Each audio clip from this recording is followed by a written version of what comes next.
What up, y'all? Dom76 here, and I want to talk a little bit about a rifle I recently purchased, the American Tactical Omni Hybrid AR-15 rifle. And I've got mixed feelings about this particular weapon, and I want to go over some of that with y'all today. So without further ado, here is the American Tactical Omni Hybrid AR-15. And as you can see, put a little bit of an aftermarket type deal on this situation. We've got the Daniel Defense buttstock on it, which is a fantastic, super quality product, as you would expect from the guys at Daniel Defense. Also changed out the handguards. Put these ones with this Picatinny rail on there. The original handguards were your standard, old school Vietnam era style type situation. And then the buttstock it came with was the traditional M4 AR-15 stock buttstock, which I'm not a fan of. So anyway, I also put this little foregrip on there, fold out foregrip from TDI. I'm not a huge fan of the foregrip, which is why it's on this particular rifle. I got it for like $6 from the Army Navy store, so no big deal. It gets the job done. It's not, it's not horrible. My biggest beef with it is that it wiggles around, so you can see like that. But if you get a firm grip on that thing, you get what you need out of it. So a little bit about this particular rifle. Super lightweight. So we'll start with the pros. Super lightweight, and the reason it's so light is because of this polymer lower receiver. Which is unconventional, shall we say. So polymer lower receiver, it's reinforced with aluminum, I believe, but the reinforcements are pretty suspect at best. And why don't we take a look at those real quick. I'll show you what we're talking about here. American Tactical says that it'll get the job done, but it's suspect to say the least, in my opinion. Also, while we're on it, you'll notice that the takedown pins, they don't protrude. So you got to use a little whatever you got on you to pop those bad boys out. But the fit is also super snug, which I'm not a huge fan of. But you'll see here, reinforced, that's what they mean. In here, you've got your reinforcement here as well, and you got some metal bits right there too. So not a lot going on as far as metal goes on this rifle. It's pretty much polymer through and through on the lower receiver. Now, the other thing that I noticed when I pulled this rifle out of the box is, and this really bothered me because I have a background in shipping and receiving. The rifle was just set in the box without any additional packaging whatsoever. So no craft paper in there to keep it snug. It didn't come with a case. It was just straight up in a cardboard box, shipped like that from Cheaper Than Dirt. Obviously, that's how they got it. Otherwise, they would have shipped it with something. So I wasn't a fan of that. The other thing you'll see on this particular rifle is that the gas block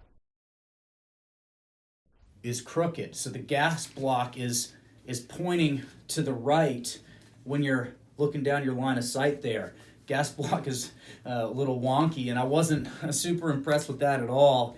I like it to be nice and flat along that flat top there, and this just didn't come that way for some reason. I guess that's a QC, quality control error on their end. Can't see why they would do that on purpose. So the other thing that I wasn't super stoked about is when I took this thing out, I put about 100 rounds through it, and after about 100 rounds, I started having some malfunctions going down. The most common malfunction that I experienced was a dead trigger. So I would have to pull the charging handle and it would eject a live round, which is not great. That's not awesome. You don't want that, especially If you are new to shooting in general, you buy an AR-15 for home defense, which is what I use my ARs for. Well, that's what they're there for.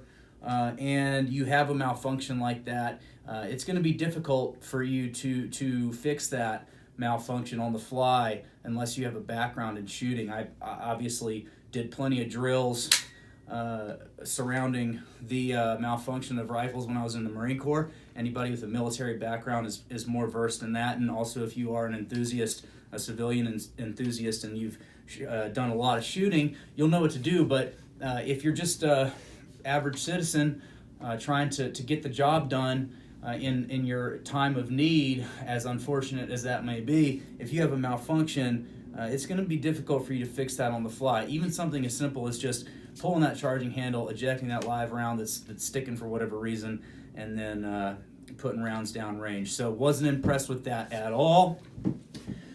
Let's talk a little bit about some of the things I did like.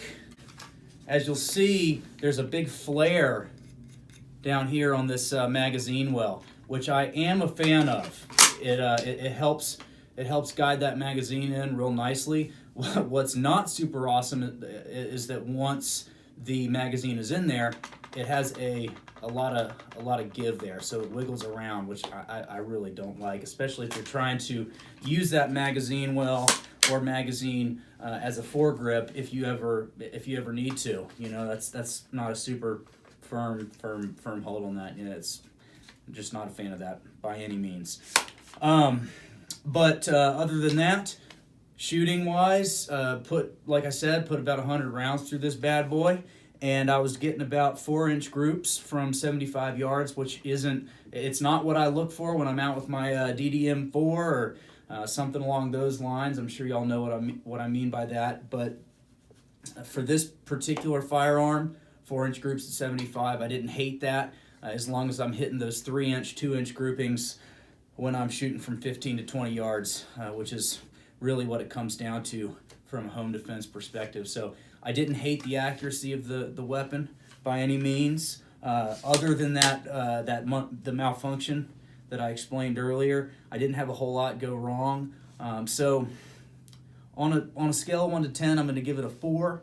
It's not the most fantastic weapon in the world by any means, but if you're new to shooting and you need a firearm for your girlfriend, or you want to introduce somebody to the AR-15 platform that's never experienced it, go ahead and pick one of these up. It's $400. $400 is what I paid for this guy off of Cheaper Than Dirt, and overall I think it's a pretty good deal. Not impressed by it, that's really not the word I would use for it, but I'm not severely disappointed either. It's kind of what I expected. Last thing is they have their logo in the polymer down there on the magazine well, which I think looks pretty cool, so kudos to them for doing that. And overall, it's a pretty nice looking rifle. You know, I dig it. I really do. I wish that it wouldn't malfunction like I explained earlier. I wish this magazine wouldn't wiggle around like that. I wish the gas block had been on straight when I received the rifle. I really wish they had packaged it in a way that showed they cared about the first impression that I was going to get, or I was going to have, but they didn't, and it's all good, and overall, it is what it is. Anyway, pick one up. I use Cheaper Than Dirt for stuff like this. I've never been disappointed by those guys at all, and this was what I expected it to be, and so overall, I'm not disappointed. God bless you. Stay safe out there. Be easy.